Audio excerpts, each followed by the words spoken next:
Bismillahirrahmanirrahim. Assalamualaikum warahmatullahi wabarakatuh.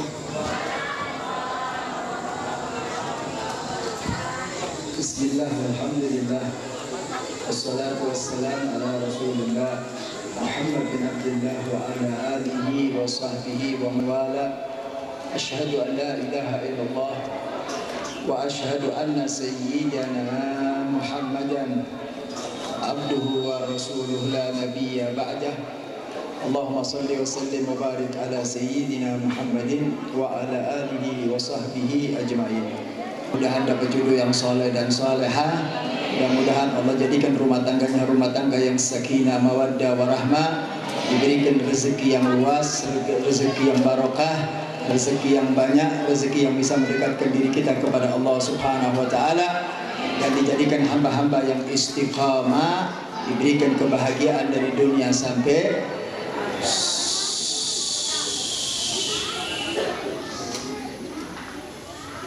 pasar cari ini nanti banget. Bisa diam nggak? Jangan ada bicara ya. Amin ya rabbal alamin. Alhamdulillah, malam hari ini kita menghadiri satu acara yang mana acara tersebut berkaitan dengan manusia suci, manusia agung, yaitu baginda Nabi kita Muhammad sallallahu alaihi wasallam. Hari ini kita hadir dalam rangka memperingati Isra wal Mi'raj baginda Nabi kita Muhammad sallallahu alaihi wasallam. Hadirin wal hadirat yang dirahmati Allah. Habis waktu saya cuma gitu aja. Banyak sekali pelajaran-pelajaran yang bisa kita ambil daripada perjalanan Nabi Sallallahu Alaihi Wasallam. Diawali dari keberangkatan Nabi dari kota Mekah menuju Baitul Maqdis Palestina, kemudian naik ke langit 1, ke langit 2, ke langit 3, sampai ke langit 7, sampai ke Sidratul Muntaha, bertemu dengan Allah Subhanahu wa taala. Banyak sekali pelajaran-pelajaran yang dipetik oleh baginda Nabi kita Muhammad sallallahu alaihi wasallam. Begitu banyak durusu mustafadah, pelajaran-pelajaran yang banyak daripada perjalanan baginda Nabi Muhammad sallallahu alaihi wasallam. Tapi saya tidak akan bercerita secara mendetail tentang apa yang diambil pembelajaran oleh baginda, tapi saya akan mencoba mengambil sedikit daripada oleh-oleh yang diambil oleh baginda Nabi kita Muhammad sallallahu alaihi wasallam, dan sekaligus ini adalah merupakan bekal kita. Jadi nanti ibu bapak pulang dari tempat ini insya Allah mendapatkan bekal yang berharga, mendapatkan ilmu yang manfaat, yang kemudian kita praktekkan dalam kehidupan kita sehari-hari. Amin Allahumma amin. Apa pelajaran yang bisa diambil? Diceritakan di dalam satu kitab Dzikrayat wal Munasabat, satu kitab yang dikarya, yang disusun oleh ulama besar Sayyid Muhammad bin Alwi al-Maliki, ketika beliau menceritakan tentang baginda Nabi Muhammad sallallahu alaihi wasallam sampai ke Sidratul Muntaha, sampai bertemu dengan Allah Subhanahu wa taala.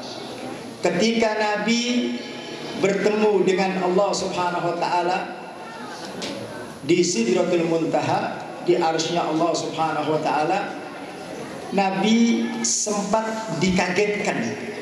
Nabi sempat terkejut dengan sesuatu yang dipandang oleh Nabi sallallahu alaihi wasallam.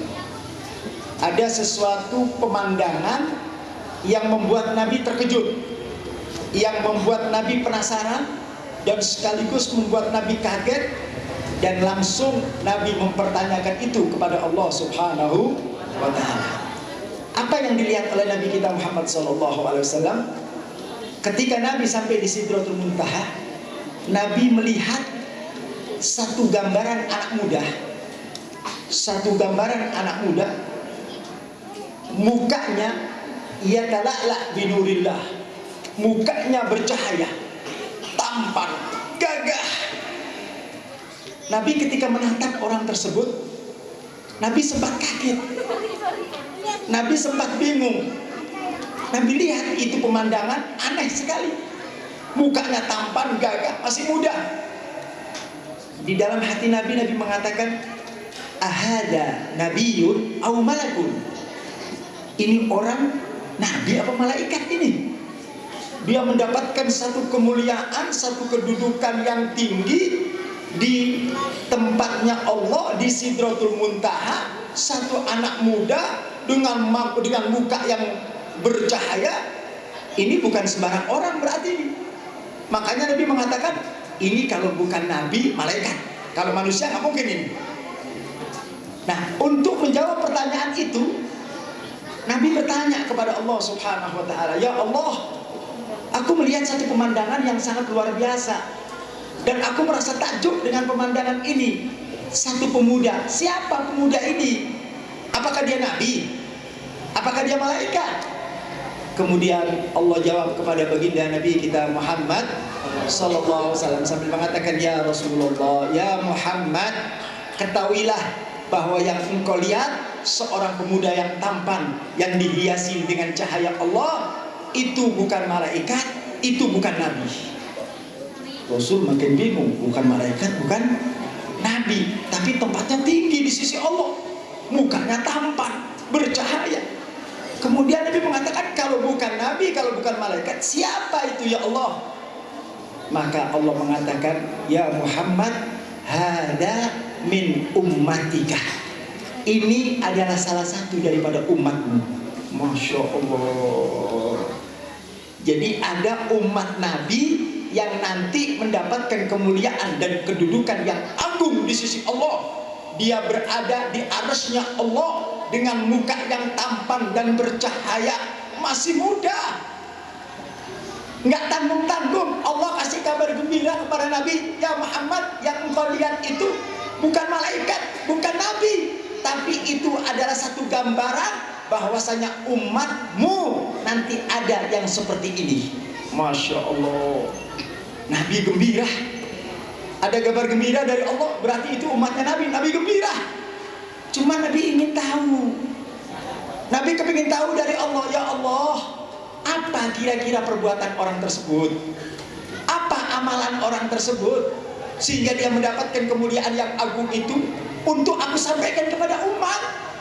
Nanti setelah aku pulang dari Isra Mi'raj, aku sampai ke kota Makkah, akan aku sampaikan kepada umat-umatku agar mereka bisa menjadi umat yang terbaik, menjadi orang yang bagus, menjadi orang yang mulia, menjadi pemuda yang bercahaya di hadapan Allah. Tunjukkan kepadaku, kata baginda Nabi Muhammad sallallahu alaihi wasallam. Apa kata Allah? Baik, saya akan tunjukkan kepadamu ya Muhammad apa yang dilakukan oleh pemuda tersebut. Rasul mendengar dengan penuh penasaran. Kemudian Allah mengatakan, ketahuilah ya Muhammad, bahwasanya pemuda ini dulu,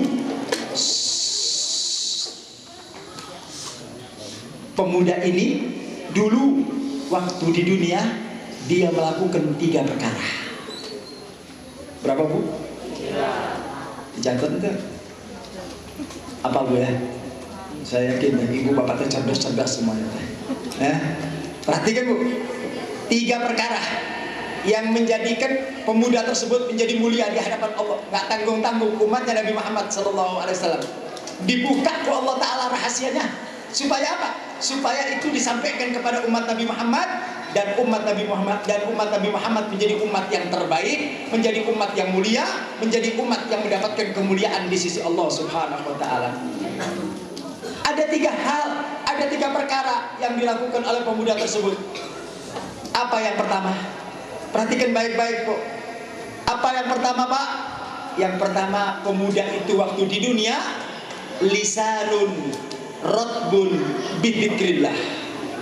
Yang pertama, pemuda itu waktu di dunia lisannya selalu basah untuk berzikir kepada Allah Subhanahu wa ta'ala. Masya Allah. Yang pertama apa Bu? Lisannya selalu berzikir kepada Allah.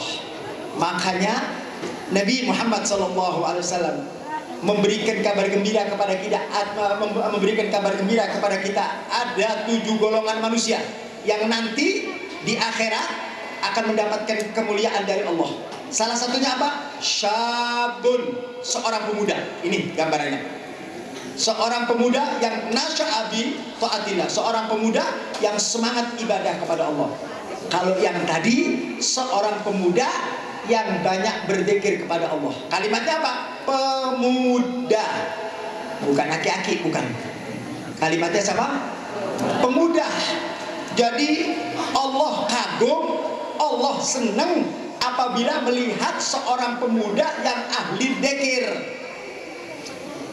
Pemuda yang biasanya identik dengan maksiat, pemuda yang biasanya identik dengan kenakalan, tapi luar biasa ada seorang pemuda yang benar-benar dia mampu mengekang hawa nafsunya.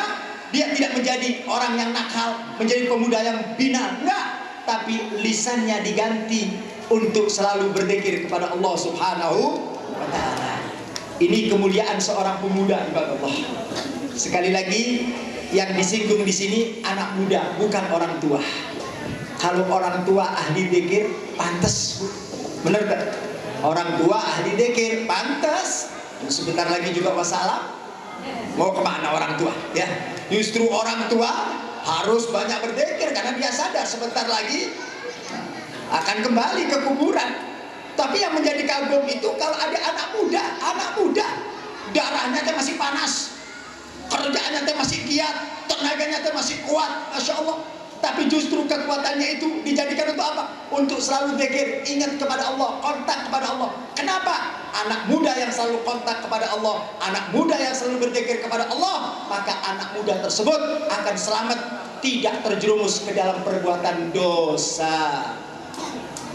Sebab anak muda itu gampang, Bu, tergelincir sedikit maksiat, tergelincir dikit perbuat zina, tergelincir dikit berjudi, tergelincir sedikit minum-minuman keras.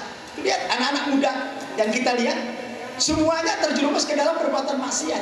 Kenapa?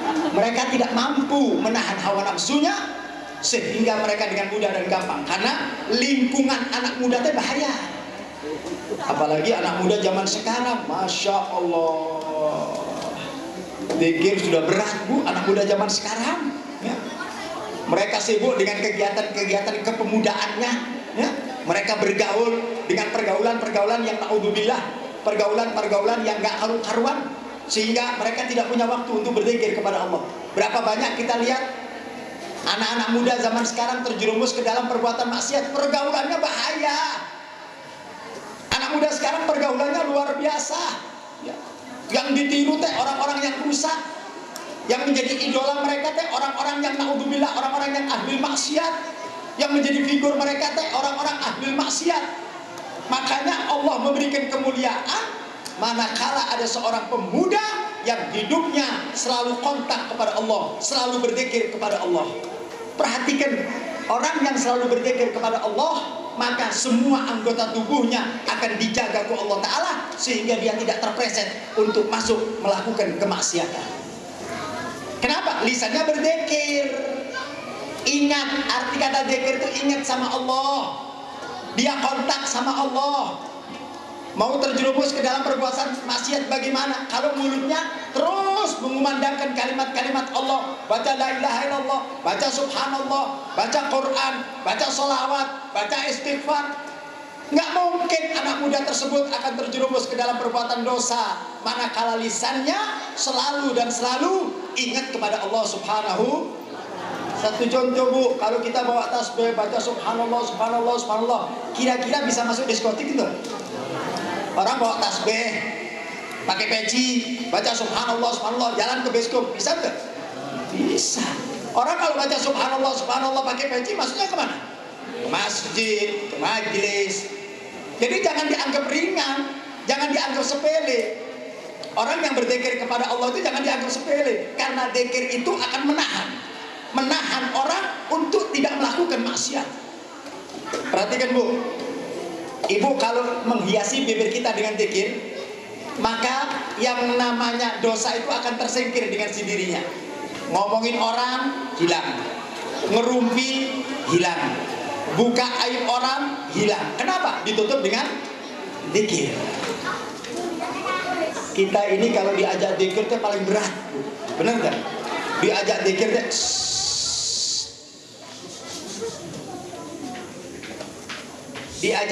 itu paling berat. Padahal kalau kita lagi ngomongin orang, lagi ngerumpi orang, masya Allah, berjam-jam kita kuat, masya Allah. Ini kita kalau ngobrol berjam-jam kuat, masya Allah. Bapak-bapaknya kalau ngobrol depannya ada kopi, ada rokok, wah, benar nggak? Bisa berjam-jam itu kalau ngobrol. Tapi coba diajak zikir. Kenapa lisan ini kalau diajak zikir, secara otomatis mata teh ngantuk. Kita aja kalau hadir pengajian, punten aja. Saya kasih contoh. Kita ini kalau hadir pengajian, senang duduk depan apa duduk belakang? Satu contoh, punten yang di belakang tom tersinggung, bukan. Ini saya kasih contoh aja. Saya melihat begitu. Datang paling awal, saya pikir duduk di sop awal, kan begitu. Biasanya orang datang awal kan duduknya di sop awal. Tapi subhanallah di Indonesia ini berbeda. Datang paling awal, duduk paling, kan aneh begitu kan? Kenapa? Dia cari tembok, Bu. Dia cari tembok, nyandar. Udah mulai dah kalau udah nyandar dah. Kerudungnya udah mulai miring-miring dikit dah. Nah, itu udah mulai ngantuk dikit dah.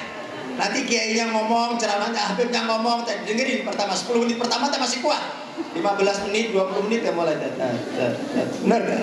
Kita ini kalau mendengarkan pengajian, cepet ngantuk. Masya Allah. Tapi kalau nonton sinetron, masya Allah, benar gak? Kalau nonton sinetron 3 jam kuat, mata teh melotot, kelihatan mata teh ngantuk, dikucek-kucek supaya nggak ngantuk. Minum kopi supaya nggak ngantuk, nonton sinetron. Tapi subhanallah, begitu kita dengar pengajian ilmu buat kita, pengajian kan ilmu buat kita, bekal kita selamat untuk di akhirat. Emang orang kalau nonton sinetron bisa selamat? Tapi kenapa mata ini lebih kuat nonton sinetron daripada hadir pengajian? Kenapa lisan ini lebih kuat ngomongin orang daripada baca Quran? Kenapa lisan ini lebih kuat ngerumpi daripada berzikir? Karena lisan kita tidak diasah untuk berzikir. Lisan kita tidak diasah untuk berzikir, sehingga kita lupa kepada Allah Ta'ala. Makanya begitu kita dibawa oleh arus maksiat langsung kena. Kenapa? Nggak ada rem. Ibarat mobil tebu, remnya teh blong. Orang kalau remnya blong, walaupun mobilnya bagus, tapi tak ada rem, mau naik. Mobilnya teh bagus, Alphard. Ibu bisa dikasih mobilan Alphard, bagus, tapi tak ada remnya. Gak ada orang mau, kenapa? Kebablasan. Nah begitu juga hidup. Hidup ini kalau gak ada remnya kebablasan. Remnya naon? Zikir. Ingat sama Allah. Hidup ini kalau selalu ingat sama Allah, nyaman, enak, tenang. Hidup teh merasa senang, bahagia. Kenapa? Hatinya teh kontak sama Allah. Makanya pantas kalau Allah memberikan kemuliaan dan kedudukan seorang pemuda tinggi di sisi Allah, karena dia berzikir. Dengan zikir itu dia akan selamat untuk tidak terjerumus ke dalam perbuatan maksiat. Sekarang tanyain kita punya diri, tiap hari seberapa banyak zikir kita kepada Allah? Bu diem aja semua. Tiap hari seberapa banyak kita zikir sama Allah Ta'ala? Dan tiap hari seberapa banyak lisan ini untuk dijadikan ngomongin orang? Ngerumpi, ngomongin orang, buka aib orang. Orang tuh begini tuh, oh dikulitin, orang tuh dikulitin, masya Allah. Kalau sudah cerita tentang tetangga berjam-jam, ayah tetangga bangun rumah, itu diomongin 2 hari 2 malam gak habis-habis, Bu. Benar gak? Manfaatnya non? Ayah, manfaatnya dosa? Pasti, benar gak? Kita ini kadang-kadang jadi orang dungu. Kita melakukan sesuatu yang manfaatnya entah ayah. Ada tetangga beli motor, ada tetangga beli mobil, dia omongin 3 hari 3 malam gak habis-habis. Itu duitnya dari mana teh?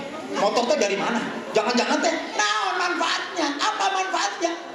Kita tidak berbicara tentang dosanya dulu. Manfaatnya apa? Ayah, manfaatnya. Kita banyak ngomongin orang sampai melihat begitu, sampai minum paramek teh pusing. Lihat tetangga maju teh bingung. Tapi kalau kita hiasi lisan kita ini selalu berzikir kepada Allah, ingat kepada Allah, selalu kontak kepada Allah, tidak ada satu ketenangan dalam kehidupan ini kecuali orang-orang yang kembali kepada Allah. Zikir bisa menyelamatkan kita agar kita tidak terjerumus ke dalam perbuatan maksiat. Dan zikir itu Bu akan menjadikan hati kita tenang. Pingin hidup tenang, pingin. Hidup kita kan riweuh, benar tak? Mikirin ekonomi riweuh, mikirin minyak goreng tak ayak riweuh, benar tak? Saya lihat di televisi teh kalau dibuka teh wah, takut nggak dapat minyak, masya Allah. Kita tadi diperbudak sama minyak, diperbudak sama urusan dunia. Ya nggak punya uang sedikit, bingung. Nggak ada minyak, bingung. Penyakit corona, ribuan. Ya Allah, benar nggak? Hidup kita tadi bikin susah di dunia. Ya Allah Bu, hidup di dunia ini kalau mau tenang, kalau mau damai, dekat sama Allah Ta'ala. Orang yang dekat sama Allah Ta'ala nggak takut sama corona. Nah, untuk corona teh, corona, imikron, nah, teh sinetron, macam-macam itu. Benar tak? Ayat corona, ayat sinetron, ayat naon di dah. Covid naon covid teh naon teh Bu. Masya Allah, yang kena covid teh orang kaya, orang miskin model kita nggak bakal kena covid ah. Benar tak? Benar tak? Orang kalau duduk di masjid nggak bakal kena covid teh Bu. Benar tak? Benar. Nggak usah takut sama penyakit datang dari mana? Yang ngirim penyakit siapa? Nah kalau kita lari dari Allah, penyakit datang. Paham tak?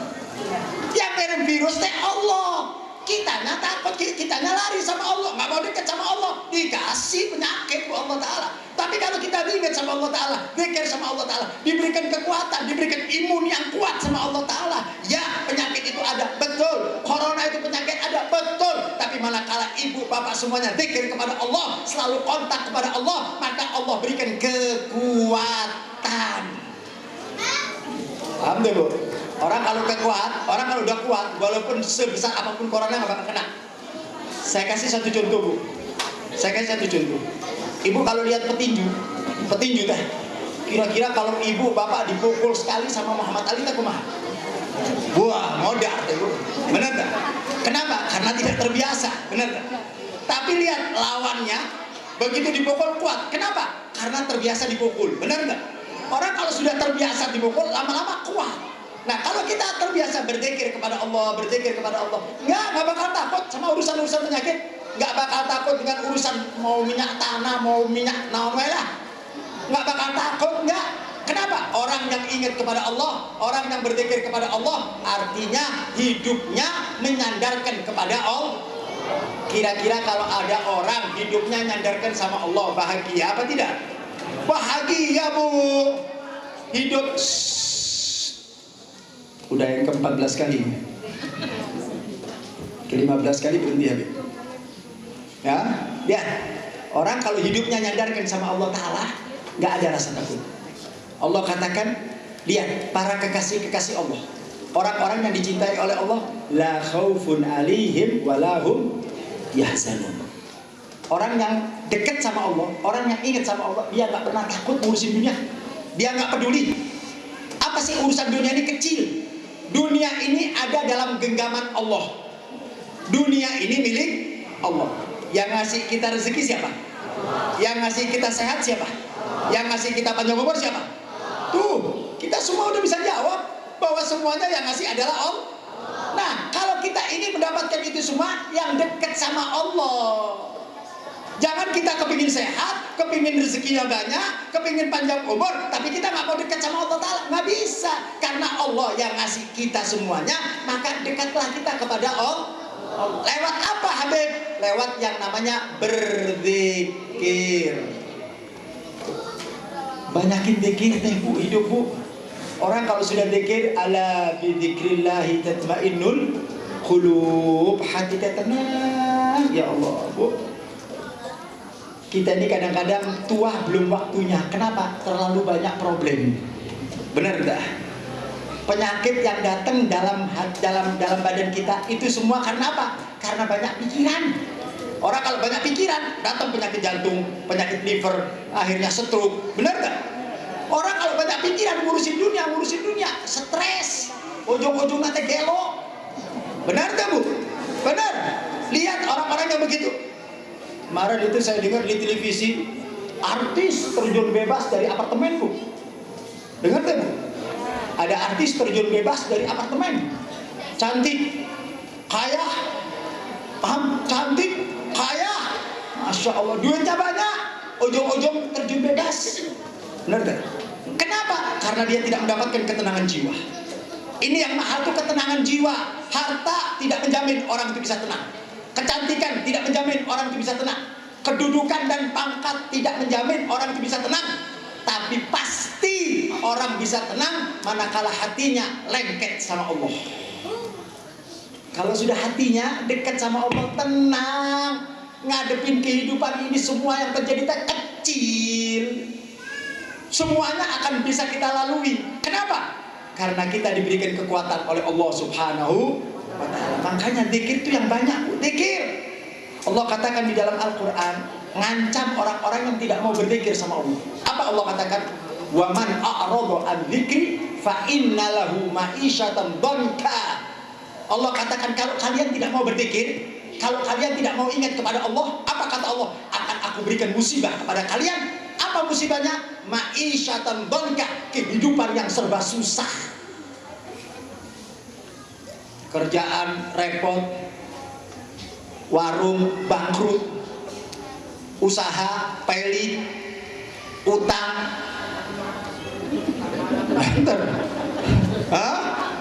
Susah hidup, rumah tangga acak-acakan, suami nakal, istri binal, anak nggak soleh. Kesulitan demi kesulitan, ribet hidup ini, Bu. Makanya jangan kaget kalau ada orang-orang banyak bunuh diri karena nggak kuat ngadepin kehidupan. Nggak kuat ngadepin kehidupan, problem-problem itu banyak, kesulitan-kesulitan itu banyak, masalah banyak, akhirnya nggak kuat, nggak punya pegangan sih. Kalau dia punya pegangan Allah, maka dia diberikan kekuatan. Karena hakikatnya manusia itu tidak ada manusia di muka bumi yang lepas daripada kesulitan. Orang hidup ini, Bu, pasti diuji ke Allah Ta'ala. Semua orang kan punya ujian, benar nggak? Ayat yang hadirin yang nggak punya ujian. Kelihatan deh ujian ibu teh banyak banget. Benar nggak? Macam-macam, Bu, ya benar ujian teh.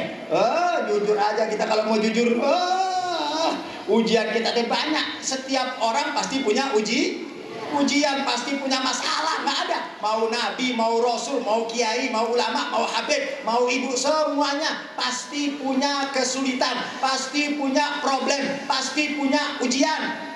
Ujian tidak akan pernah lepas dari manusia. Karena itu adalah merupakan sunnatullah. Janjinya Allah, walanabluwannakum, aku akan uji kalian semuanya. Ada yang diuji dengan kemiskinan, ada yang diuji dengan penyakit, ada yang diuji dengan dengan keluarga, ada yang diuji dengan anak, macam-macam ujian, Bu. Tapi yang jelas itu semua adalah ujian dari Allah. Bagaimana caranya supaya kita kuat menghadapi ujian? Maka sandarkan hidup ini kepada Allah Subhanahu. Saya mau tanya, Bu, ujiannya banyak tuh, Bu. Banyak tuh, Bu. Utang banyak. Utang banyak. Kerjaan, keluarga, mertua, suami, istri, anak, riweuh. Benar enggak? Benar enggak? Allah, Bu, ada sebuah cerita begini, Bu. Ya, orang ini kadang-kadang satu sama lain teh, kalau orang Jawa bilang sawang sinawang. Tahu nggak sawang sinawang? Ada orang Jawa ini. Sawang sinawang itu orang itu saling memandang. Yang satu nganggap dia bahagia, yang dia nganggap kita teh bahagia. Benar nggak? Ada orang suami istri teh keluar dari rumah senyum sambil pegangan tangan naik mobil senyum. Kita lihat bahagianya, Masya Allah. Padahal nggak tahu dalam rumah teh lempar-lemparan piring. Tahu nggak? Tahu nggak? Nggak bakalan tahu kita. Ya tuh, banyak yang begitu teh banyak, Bu. Kelihatan di depan rumah teh senyum, kayak orang paling seneng. Itu di belakang habis perang badan itu, Bu. Benar nggak? Jadi yang yang namanya kesulitan itu semua banyak. Cuman kita pandai-pandai menyembunyikan kesulitan. Semuanya nih yang hadir tanpa terkecuali semua yang hadir ini pasti punya kesulitan, pasti punya problem. Jadi kita jangan nganggap orang teh bahagia, jangan. Karena kita nggak tahu kata orang tersebut. Mungkin ibu bapak lihat Habib teh seneng teh, masya Allah. Habib teh mukanya ceria, ceramah teh enak, seneng kelihatan teh Habib. Emang ibu-ibu tahu? Tahu. Saya mandang ketua DKM teh seneng bahagia. Oh, emang Habib tahu dia? Nggak tahu. Padahal kalau dibuka, masya Allah. Saya bawakan satu cerita dikit bu. Dengerin baik-baik. Adik-adik diam dulu. Dengerin cerita begini bu. Dulu ada seorang miskin bu. Orang miskin. Biasa kalau orang miskin itu kan khayalnya tinggi. Orang kalau miskin itu angan-angannya tinggi. Biasa itu orang miskin dia begitu rata-rata. Miskin itu khayalnya tinggi. Kalau saya kaya, kalau saya punya duit, itu biasa, itu khayalnya orang miskin. Nanti kalau jadi orang kaya nggak keluar semuanya itu. Jadi orang miskin teh banyak mimpinya. Benar teh? Diceritakan begini bu, ada seorang miskin orangnya, dia lagi jalan, musafir itu orang bepergian, dia jalan sampai di satu tempat, dia capek, dia istirahat. Kebetulan ada sebuah pohon, nah ini ada pohon kurma, dia udah capek dia mau rebahan, dia mau tiduran, ya? Dia tempelkan badannya, dia istirahat begini. Subhanallah, nempel begini. Tanpa disangka, dia lagi sedang duduk, rupanya di depan dia itu ada istana besar, istananya raja. Begitu dia nempel, dia lihat, coba punya istana deh. Mulai khayal deh. Orang miskin kan begitu deh. Orang yang punya istana teh paling bahagia. Udah pasti rajanya teh seneng, istrinya cantik, duitnya banyak, bahagia. Itu yang ada dalam pikirannya dia. Dia lagi duduk, dia lagi menghayal dengan pikirannya. Tiba-tiba rajanya keluar bu. Keluar dari rumah tersebut, keluar jalan-jalan di teras gitu pak. Ada teras besar, si raja tersebut jalan ke sana. Biasa sore hari jalan. Diperhatikan sama orang miskin. Oh itu rajanya. Rajanya terlihat jalannya orang kaya teh beda. Jalannya orang raja kan beda bu. Tangannya ke belakang, duitnya banyak, ya. Masya Allah, senang dilihat sama dia. Bahagia betul raja tersebut. Enak banget jadi raja teh. Dalam hatinya dia ngomong begitu. Subhanallah, Allah kasih pelajaran kepada raja tersebut. Begitu dia sedang jalan, dia berhenti. Dia lihat ada orang yang perhatikan dia kayaknya. Dia diperhatikan oleh satu orang yang tidur di pohon tersebut. Diperhatikan sama dia. Orang itu lagi perhatiin dia. Tiba-tiba tergerak hatinya untuk manggil orang tersebut. Masya Allah. Si raja tadi tergerak untuk manggil orang tersebut. Dipanggil sama raja. Kamu kemari. Si orang pengemis tadi, si orang miskin tadi merasa takut. Dipanggil raja. Dia noleh ke belakang, barangkali ada yang dipanggil. Kata raja, nggak ada. Kamu kesini. Dipanggil sama raja. Wah, dipanggil sama raja. Gemeter dia bu. Gemeter dia. Datang sambil pelan-pelan. Saya, ya, kemari kamu, kemari. Dipanggil sama raja sampai mendekat di raja tersebut di istana. Duduk. Kata raja, duduk kamu duduk. Duduk. Dah. Ditanya, kamu dari mana? Saya dari satu negeri. Baik. Kamu tadi waktu tidur di situ, kemudian mata kamu melihat istana dan melihat saya. Saya mau tanya, kamu jawab jujur. Saya mau tanya, kamu jawab yang jujur. Ketika kamu duduk di belakang pohon tadi, kemudian kamu menatap, apa yang ada di pikiran kamu? Masya Allah. Apa yang ada di pikiran kamu? Yang jujur. Ini orang miskin ketakutan. Dia nggak jujur, takut dosa. Jujur, takut dia. Ceritain apa yang ada dalam pikiran kamu ketika kamu duduk di sana tadi. Ayo ceritakan sama saya. Kata si miskin mengatakan, kalau saya ceritakan, raja nggak marah? Nggak, saya nggak marah. Tapi justru kalau kamu bohong, saya marah. Ceritakan yang jujur. Baik, tapi syaratnya satu, raja jangan marah. Enggak, saya tidak marah. Betul, saya tidak marah. Baik. Tadi saya waktu duduk di situ raja, di pohon tadi saya melihat istana, kemudian melihat raja. Dalam hati saya, alangkah bahagianya raja tersebut. Alangkah senangnya raja tersebut. Alangkah, sudah, hartanya banyak, istananya luar biasa. Diceritakan tentang keindahan. Baik, didengarkan sama raja. Selesai. Begitu selesai, baik. Kata raja, begini sekarang. Kira-kira kalau kita tukar profesi, paham? Kita tukar profesi. Maksudnya raja, saya jadi kamu, kamu jadi saya. Kumaha? Siap gak?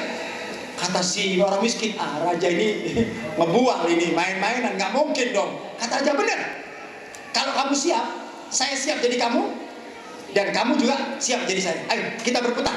Saya jadi kamu, kamu jadi saya. Tapi dengan satu syarat, kata raja. Apa syaratnya? Apa-apa yang ada pada diri saya juga milik kamu, dan apa yang ada pada dirimu juga milik saya. Semuanya. Jadi kamu miliki raja, juga miliki orangnya. Kata si miskin, benar, betul. Ayo kita baiat tangan kita ganti profesi. Saya jadi kamu, kamu jadi saya. Deal. Begitu. Masya Allah. Tapi syaratnya apa yang ada pada diri saya, kamu juga miliki. Ya, udah siap. Baik. Mulai sekarang kamu yang memiliki raja, kamu yang memiliki istana, dan kamu juga memiliki apa yang ada pada diri saya. Si miskin bertanya, apa yang ada pada diri Tuhan?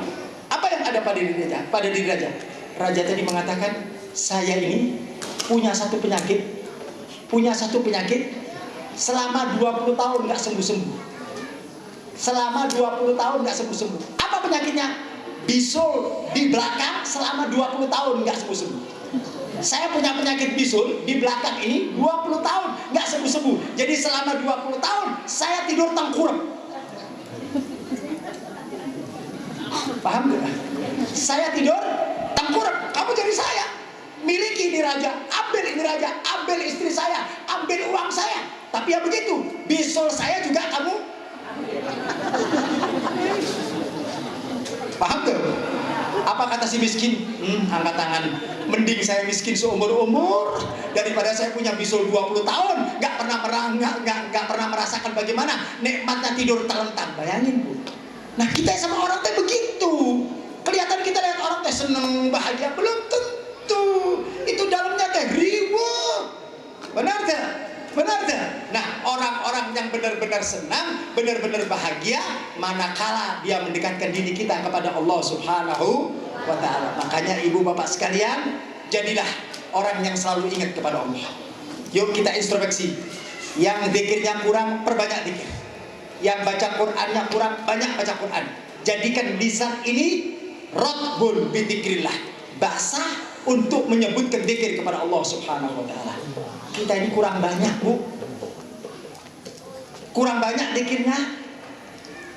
Ibu-ibu baca Quran enggak? Baca Quran enggak? Tiap hari baca Quran enggak? Benar, tiap hari baca Quran. Hatam berapa kali? Hah? Baca Quran sering, hatam nggak pernah. Ya. Kita ini kadang-kadang Quran di rumah, Quran sampai dimakan rayap nggak pernah dibaca. Quran. Jujur saja, kita kadang-kadang sebulan penuh nggak pernah baca Quran. Ngaku beriman kepada Allah, padahal Al-Quran itu menyelamatkan kita di alam kubur. Al-Quran akan menjadi penerang kita di alam kubur. Al-Quran akan menjadi lampu di alam kubur. Nanti ibu bapak sekalian ketika masuk di liang kubur, yang menjadi penerang, yang menjadi pelita di liang kubur adalah Al-Quran yang kita baca waktu di dunia. Mana Quran kita baca? Zikir jarang, sholawat jarang, istighfar jarang, maksiatnya jarang juga, banyak sekali. Nih, Bu. Makanya jadikan hidup ini untuk ingat kepada Allah Ta'ala. Maka kita akan mendapatkan sebuah ketenangan, sebuah kedamaian, dan sebuah ketentraman manakala orang itu selalu kontak kepada Allah Subhanahu wa ta'ala. Sekali lagi, jadikan lisan kita untuk berzikir kepada Allah. Ibu teh kalau pulang, jalan pulang, baca Subhanallah, Subhanallah, Subhanallah, Subhanallah. Baca la ilaha illallah, la ilaha illallah. Baca Allahumma sholli ala sayyidina Muhammad wa ala ali sayyidina Muhammad. Daripada kalau gak gitu nyanyi-nyanyi, apa manfaatnya? Nyanyi-nyanyi di tengah jalan, apa manfaatnya? Jadikan pulang ke rumah sebelum tidur teh baca Quran. Bukan sebelum tidur teh buka HP. Masya Allah, umur sudah 50, bangun tidur buka, mau tidur buka, di majelis teh buka HP, najis. Masya Allah. bukan nyinggung, bukan. Masya Allah. Udah Bu, saya mau tanya ibu-ibu teh punten Bu. Ibu teh buka HP manfaatnya naon? Manfaatnya naon? Oh, web supaya tahu informasi naon. Ibu mau jadi apa? Mau jadi menteri. Menteri naon teh? Menteri dapur. Sibuknya saya sampai kadang-kadang di majelis, saya kalau lihat ada ibu-ibu di majelis teh, orang pada utuh, dia lagi utuh. Apa yang dilihat teh? Instagram, Facebook, nanti TikTok. Astagfirullahaladzim. Di majelis, di masjid, HP teh, udah di tas teh paling utama kalau HP pulang, kalau HP lupa, pulang HP diambil. HP teh hukumna wajib. Benar tuh? Sampai di majelis bawa HP semuanya. Pengajian bawa HP, buka HP. Sampai kapan mau lihat HP? Coba kalau kita hitung berapa jam mata kita, waktu kita habis nonton HP. Manfaatnya? Ayat tuh. Ayat tuh manfaatnya. Jawab manfaatnya ayat tuh. Ada manfaat ayat Bu. Udah tua-tua umurnya 50-60 tahun, sebentar lagi the end. Benar gak? Masya Allah HP. Wah yang ditonton HP. Buang teh HP teh. Buang teh HP teh.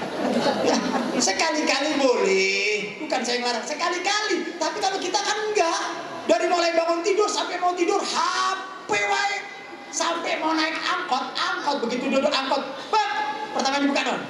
HP. Ke dokter nunggu yang dibuka dong. HP. Masuk rumah duduk depan TV yang dibuka. HP. Dulu Bu, kita dulu.